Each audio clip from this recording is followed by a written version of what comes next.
আসসালামু আলাইকুম সকলোকে নমস্কাৰ জনাইছো। আজি এটা বিশেষ ভিডিঅ'লৈ আপোনালোকৰ ওচৰত আহিলো।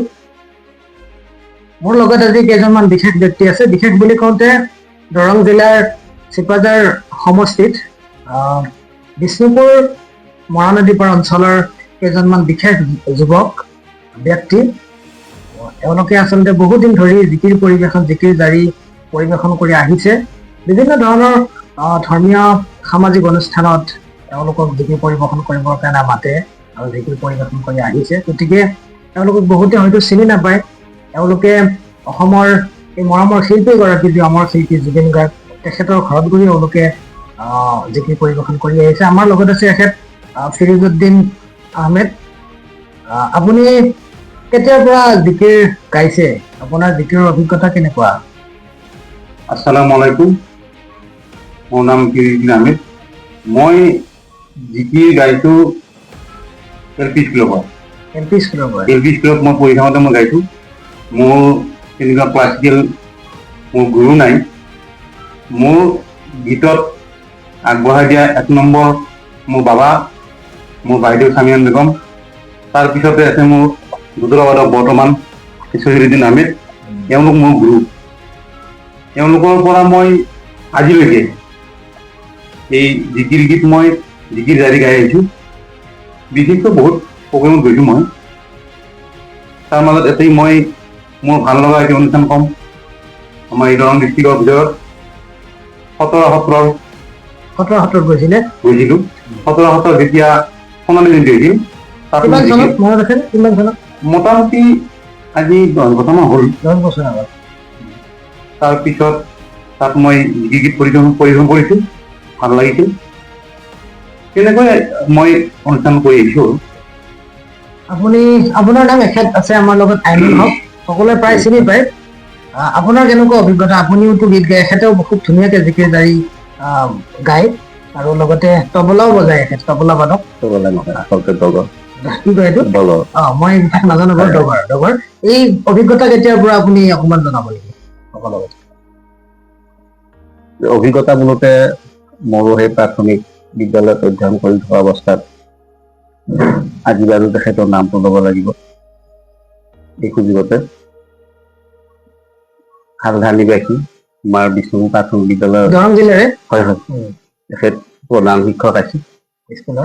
সংগীত জগতত বা সংগীত জগতখন দেখুওৱা মোৰ প্ৰথম গুৰুজনেই হ'ল প্ৰভাত চন্দ্ৰ নাথ। হয়, এই সুযোগতে তেখেতক মই ধন্যবাদ জ্ঞাপন কৰিম। ভৱিষ্যতলৈ তেখেতৰ আশীষ বিচাৰিম। এতিয়া তেখেত নাই? আছে নে? কি নামটো কি ক'লে? তেখেতৰ নাম প্ৰভাত চন্দ্ৰ নাথ। প্ৰভাত চন্দ্ৰ নাথেই মানে আপোনাক আজি এই মানে সময়লৈ আপোনাক মানে আগুৱাই দিছে। আপুনি এটা সমাজত মানে সকলোৰে চিনাকি হ'বলৈ মানে পাইছে।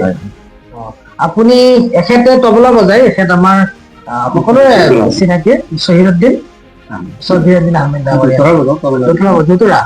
দুটৰা বজায়। মই বিশেষ মোৰ যিহেতু সিমান এটা অভিজ্ঞতা নাই, গতিকে মই আপোনালোক যিমানখিনি পাৰি মানে জনাবলৈ চেষ্টা কৰিছোঁ। আপুনি দুটৰা কেতিয়াৰ পৰা বজায়? আসসালামু আলাইকুম, মই দুটৰা হাতত লৈছোঁ 1983 চনৰ পৰা। কিন্তু আনুষ্ঠানিকভাৱে মই বিশেষ গুৰু নাছিল। তথাপিও মই দুজন ব্যক্তিৰ নাম মই নল'লে নহ'ব। বিষ্ণুপুৰী নিবাসী দুজন, এজন হৈছে প্ৰয়াত মোহন চলিহা। তেখেতে ভাল ফুটবলো খেলিছিল। এই ফুটবলৰো তেখেতসকল গুৰু। আৰু আনজন হ'ল বুঢ়াদৈ প্ৰাথমিক বিদ্যালয়ৰ অৱসৰী শিক্ষক মহম্মদ শামছুদ্দিন আহমেদ। বৰ্তমান তেওঁ বাছ কৰি আহিছে। তেওঁলোকৰ নাম মই ল'বই লাগিব। তেওঁলোকে বৰ দুটৰা ইণ্টাৰেষ্টটো আছিল বা বৰ ইচ্ছা আছিল বজোৱাটো, কিন্তু তাৰটো মই জনা নাছিলোঁ। এই দুজন ব্যক্তিয়ে মোক তাৰটো মিলাই দিছিল। তেতিয়াৰ পৰা মই গুণগুণাই আহিছোঁ আৰু আনুষ্ঠানিকভাৱে তেনেকৈ মোক কোনো শিকোৱা নাই। ঠিক আছে বাৰু। কিন্তু মই এটা কথা কওঁ, মই এটা গানে বাছি লৈছিলোঁ, সেইটো হ'ল শংকৰ গুৰু আমাৰে, মাধৱ গুৰু আমাৰে। সেই গানটো যেতিয়ালৈকে মই কৰা নাছিলোঁ তেতিয়ালৈকে মই বেলেগ গান শিকা নাছিলোঁ।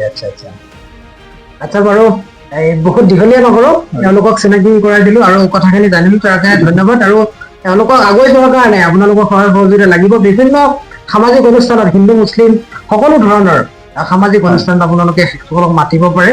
খুব ধুনীয়া জিকিৰ জাৰি সেইফালে পৰিৱেশন কৰে, গাই আহিছে। আজি যিহেতু মুছলিম ইছলাম ধৰ্মত এটা পবিত্ৰ মাহ চলি আছে মহাৰম, গতিকে এই মহাৰম মাহত কিবা এটা জিকিৰ জাৰি তেনেকুৱাকে গাই শুনাব পাৰিব নেকি? বহুত দীঘলীয়া নকৰি যদি পাৰে।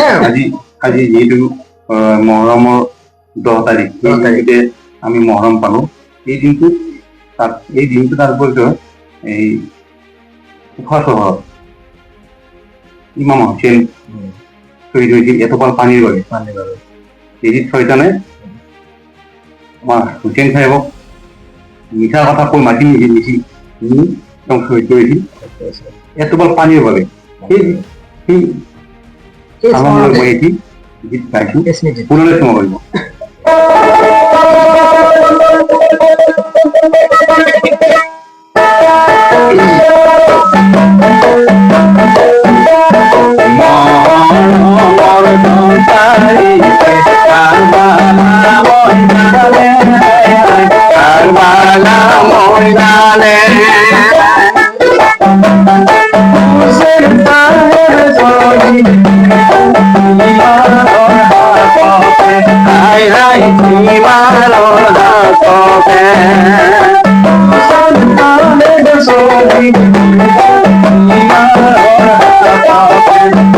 এয়াই আছিল আজিৰ ভিডিঅ'। যিমানখিনি পাৰি আপোনালোকক অকণমান জনালো, দেখুৱাবলৈ চেষ্টা কৰিলো। ভিডিঅ'টো যদি ভাল লাগিছে আপোনালোকে কমেণ্ট এটা কৰি জনাবলৈ নাপাহৰিব। লগতে মোৰ ফেচবুক পেজটো আগুৱাই যাবৰ কাৰণে আপোনালোকৰ সহায় সহযোগিতা অশেষ জৰুৰী হ'ব। তাৰ কাৰণে মোক ফ'ল' কৰিব, অকণমান সহযোগ কৰিব। ধন্যবাদ।